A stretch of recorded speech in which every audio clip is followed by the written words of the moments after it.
And now Work Matters with Julie Mann. Hello, everyone, and welcome to the show that ponders that big question. Does work matter? And if it does, why?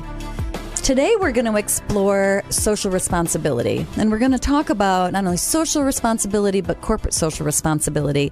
And in studio, I am absolutely thrilled to have the absolutely bubbling and stunning Shari Montgomery join me in studio to really kind of expand on kind of that social responsibility space. And what's really wonderful about Shari, and I'll let her introduce herself too, but she's the founder and CEO of what's called the House of Promise, which is a very predominant nonprofit in the Lansing, Michigan area, Tri-County area, and is just doing amazing things. So when you think about this from a topic standpoint of view, having somebody, I can obviously talk about it from the work standpoint of view, but having somebody who can talk about it from the business standpoint of view, because that's her business, really, I think is going to make this pretty darn cool. So Shari, welcome. Thank you. I'm glad to be here. Oh, absolutely. So let's talk about, so let me kind of set the backdrop from a corporate social responsibility standpoint of view. So, when I think about corporate social responsibility, I think about kind of that space where, businesses can kind of self-regulate, if you want to say, how they interact in a socially accountable, that's a tough word, an accountable way in the communities in which they interact with. And so, there's a lot of talk these days about corporate social responsibility, about social responsibility, about how we as companies and we as individuals not only live where we live, but interact in the communities and the things that are important to those areas of where we live. So, just to kind of set that backdrop before we kind of dive in, we'll talk a little bit about House of Promise and just kind of how you interact with that and what, how you see that from a view standpoint of view. But from a business standpoint of view, there's a lot of talk now about how do we assure that not only we are focused on the profit that helps us, the profitability of a business, but what are all of those components that come into our brand in social responsibilities? Pretty important. So I'm going to pause there. And what's your take kind of on that, Shari? The first thing that came to my mind when you said that is some people don't know that I used to own a glass company called Pollock Glass Company. And I believe that our success was because we cared about our community. Mm-hmm. And so, I always felt it was my responsibility that, children are our future. So I always was very active in helping out schools and different things like that. So, to launch off that, the same thing with the House of Promise. When I went into this, it's the same thing. We're looking around and we're seeing these tragedies happen to young women and to older women. We as a community, it's not the state's issue to handle. It's not our federal government's issue to handle. It's we the people. It's the people in the community that we need to rise up and say, you know what, we don't want this in our area. We've got to do better with helping people up. Right. Because there's a lot of people that need that hand to help up. And that does so much for, I feel, a business. Right. Right. You when you give like that, you always receive so much more. Mm-hmm. Well, and, we're going to talk about it on the next show. So for those people listening, be sure to tune in again. We'll tee up a little teaser, but, we'll talk about kind of the complexities of how hard it is to be a nonprofit in today's kind of COVID times. But if we come back to just the social responsibility of that, there is. I mean, we are all learning the importance, as we kind of reflect in our quiet time, right? We're all learning the importance of, what our brand is as a person, as a business, and how we interact with our community, because we have to pull together, right? I mean, that's the only way we've learned, right? We're going to get through this by working together. And I can't tell you how much I say that just even from a business standpoint of view, as we all, every single day try to continue to successfully navigate the COVID space.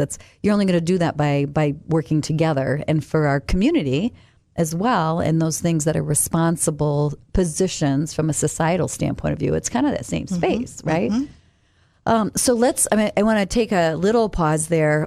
So talk a little bit about, because I introduced you from the House of Promise standpoint of view, but I want our listeners to understand, kind of you talked about the glass business and now the business that you're in now. And it is, it's just a phenomenal space. I know of the House of Promise. I just admire the work that you do. So let's share a little bit about what you're doing there.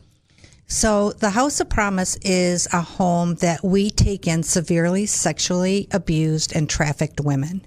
And so we are very unique in the sense that, I said, federal funding and all that, we're unique because every girl that comes into our home has a program set specifically for her. Mm-hmm. So, a lot of times you'll go into some kind of a facility or something and they have, they have plan A, B, C, or D, or, they have, it's very cookie cutter. Mm-hmm. And with what the kind of the trauma that we see and the girls that we see coming in, every one of them, we haven't treated one the same yet. Mm-hmm.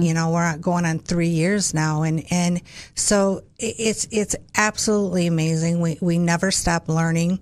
Every girl has a different personality, different issues. We see so many girls that have multi-personalities, severe trauma, severe PTSD, where even if a door slammed, they go away is what we call it. Mm-hmm.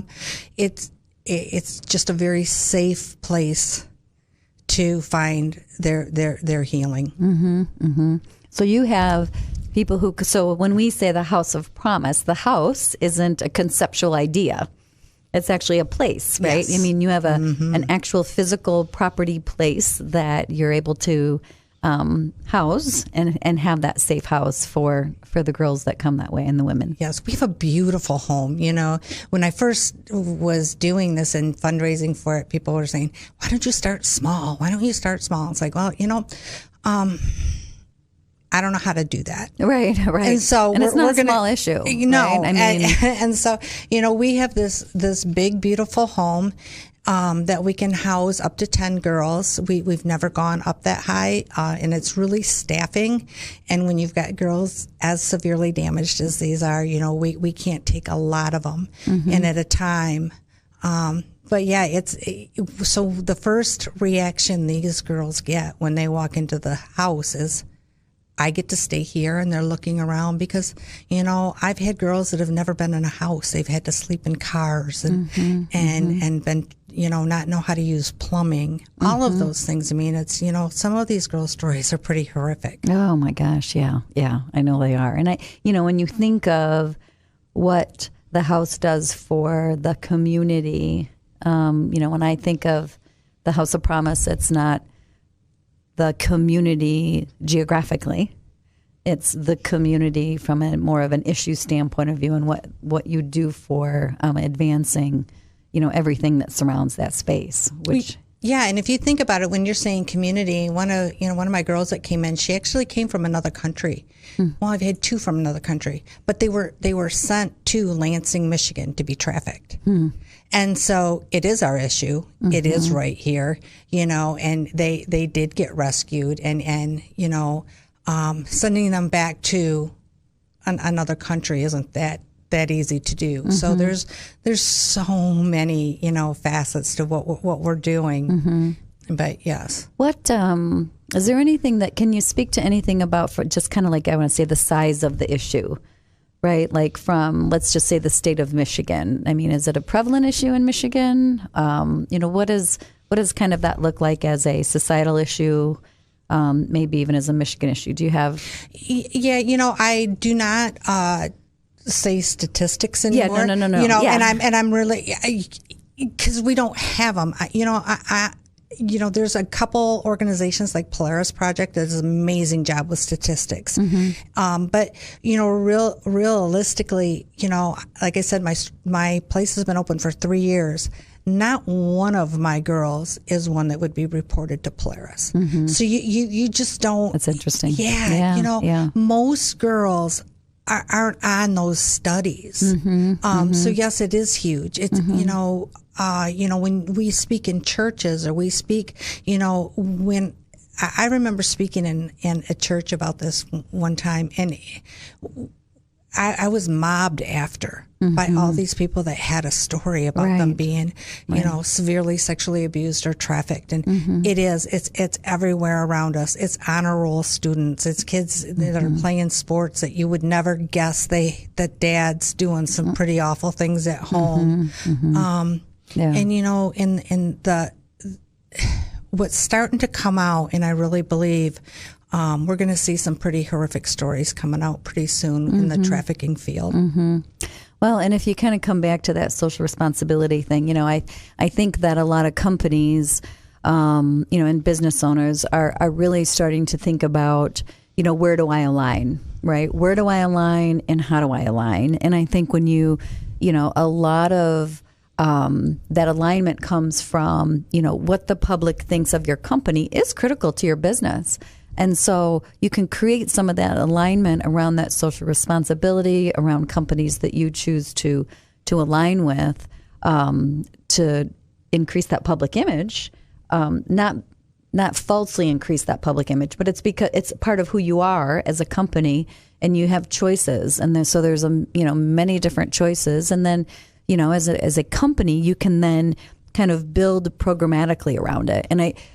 So I'm going to go back to social responsibility for a little bit. So when I think about corporate responsibility and how businesses practice, so, you know, from a practice standpoint of view, you've got, you know, kind of those environmental efforts, right? How do you interact with the environment? What are some of your statistics on your carbon footprint and those types of things? You know, there's the other part that is just, you know, your ethical practice. Like, how do you run your business? How do you treat your employees? How do you, you know, that's a whole different show, right? But the two things when I think about, you know, organizations like the House of Promise, and I think about programmatically how do companies engage, there's two avenues. There's the avenue of volunteering, and there's the avenue of philanthropy. And both of those are, you know, very important in that social responsibility footprint, to be able to either say to your employees, you know, we're engaged with company X, let's use House of Promise, right? We're engaged with the House of Promise, and what they need right now is more philanthropy. They need more monetary donations right now. And so that's how we support.